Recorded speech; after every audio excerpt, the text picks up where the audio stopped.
Hi Capri, this is just a video just showing you, giving you a little bit of an overview to get you started on the calculations on the Alkaseltzer Ideal Gas Law Lab.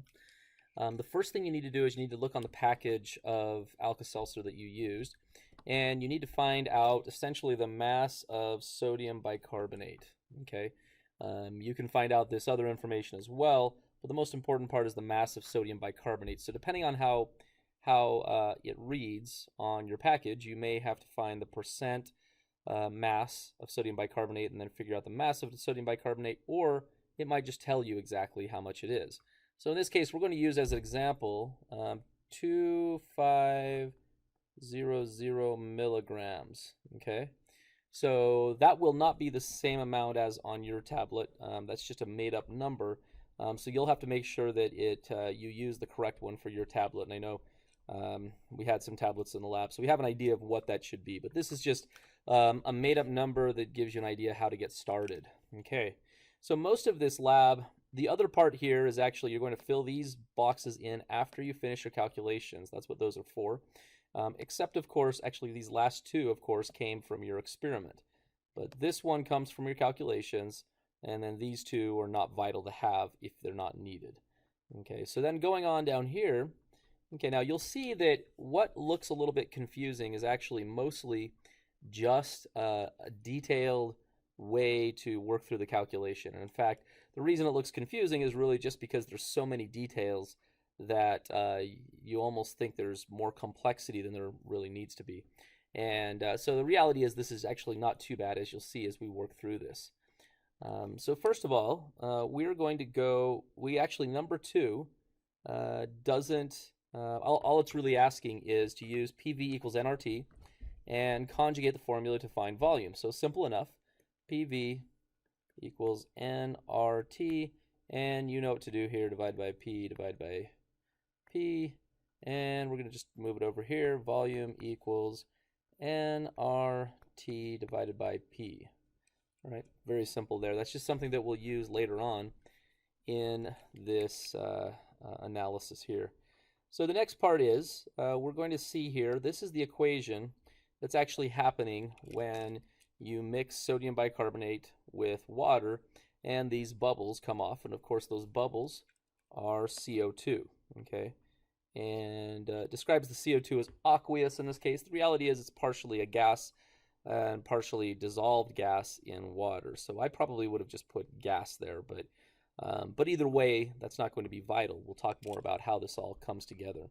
The first goal is just to find out the number of moles of carbon dioxide gas produced based on the mass of sodium bicarbonate. Okay, so we have our mass of sodium bicarbonate up here.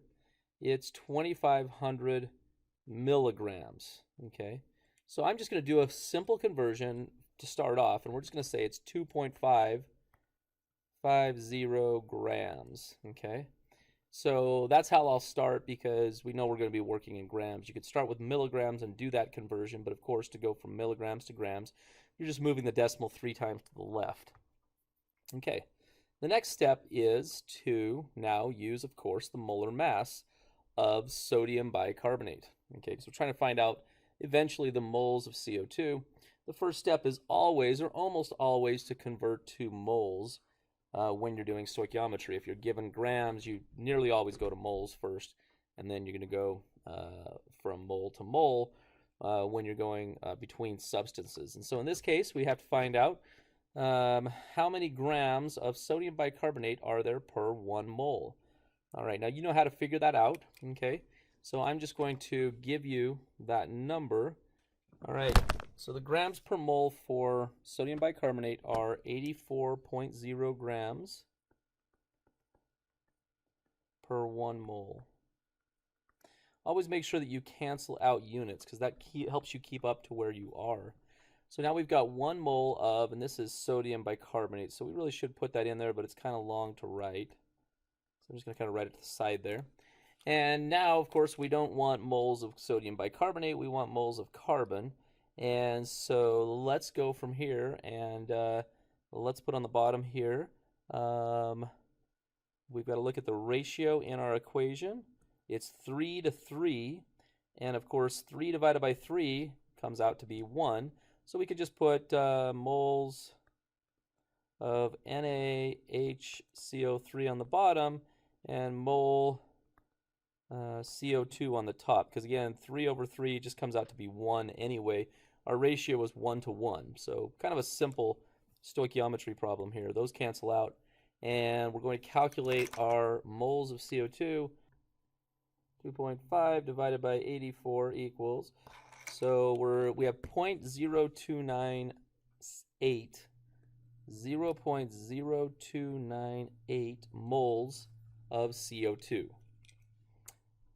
And always look at those and make sure they make sense. That does make sense. When we look at an estimate, that's about 3% of 84, and so that answer does make sense. So always look at that and consider whether the answer makes sense. Okay, next we just have to calculate the temperature in kelvins and assume the temperature is 25 degrees Celsius. This is a simple calculations. Of course, the equation is Celsius plus 273 equals Kelvin. So degrees Celsius plus 273 equals Kelvin. In this case, it's 25 degrees plus 273. So 25 plus 273 equals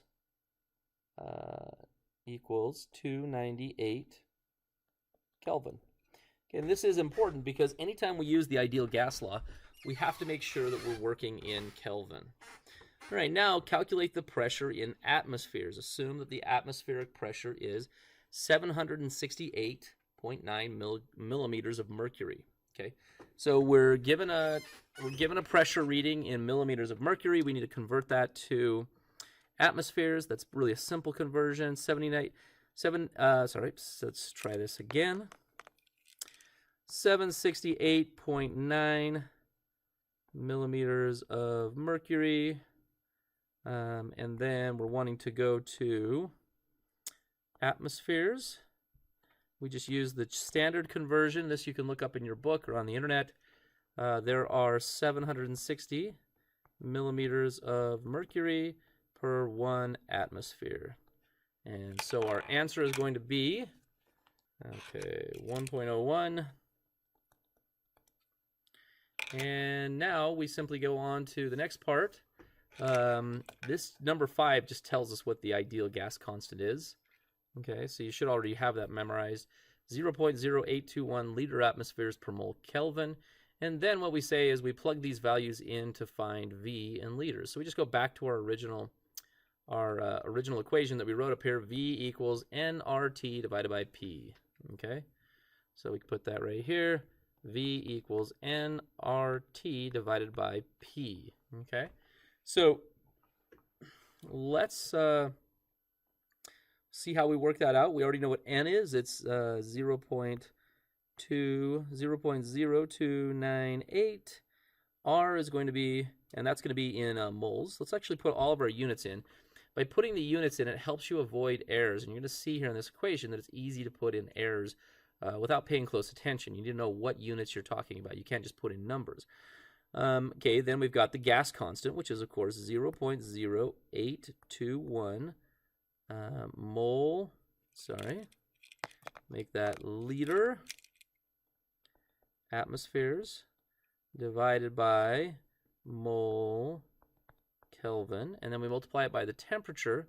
The temperature is 298 K.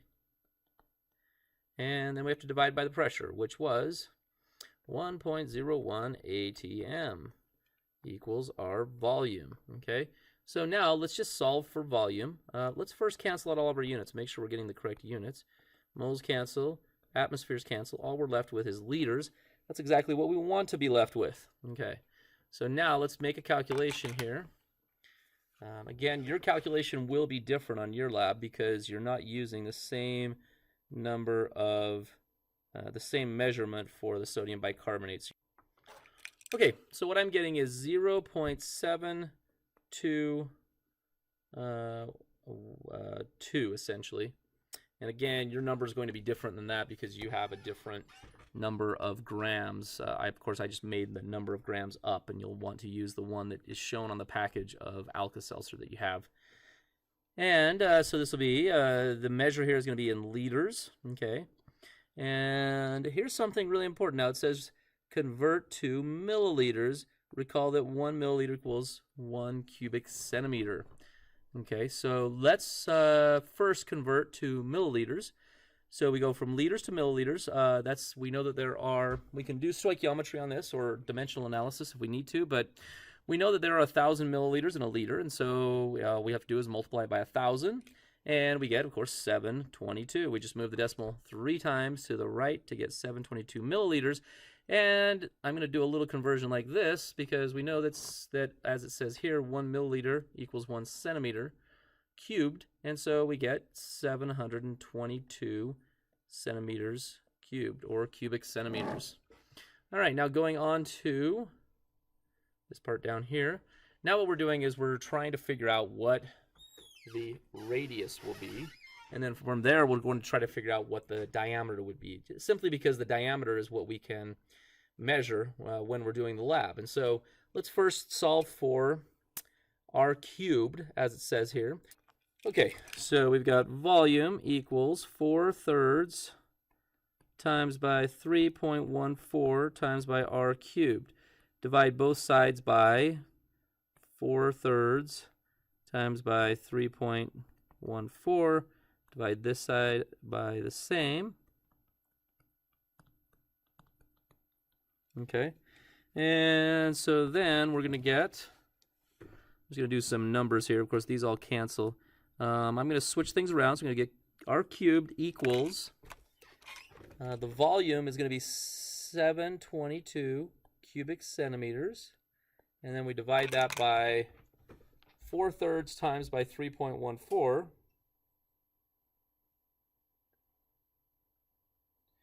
Equals 4.18, so it's 4.186. And this equals, of course, the r cubed, and then we get 722 divided by 4.186. 722 divided by 4.186 equals 172. We'll put on the 0.5 here. We'll fix our significant digits at the end, but from right now we'll kind of carry them over. So now we get r cubed essentially equals 172.5 centimeters cubed. Okay, so now the next part, we just take the cubic root. Of course, we just use your calculator for that. You know how to do that.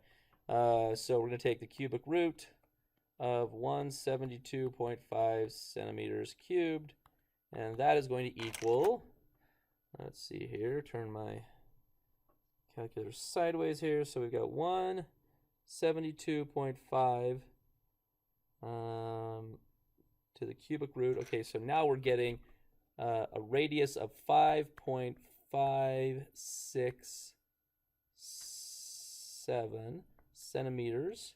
Okay, and now at this point we simply use our standard formula, as you'll remember from about 5th grade probably, or maybe even earlier, to find the circumference, which is 2 pi r.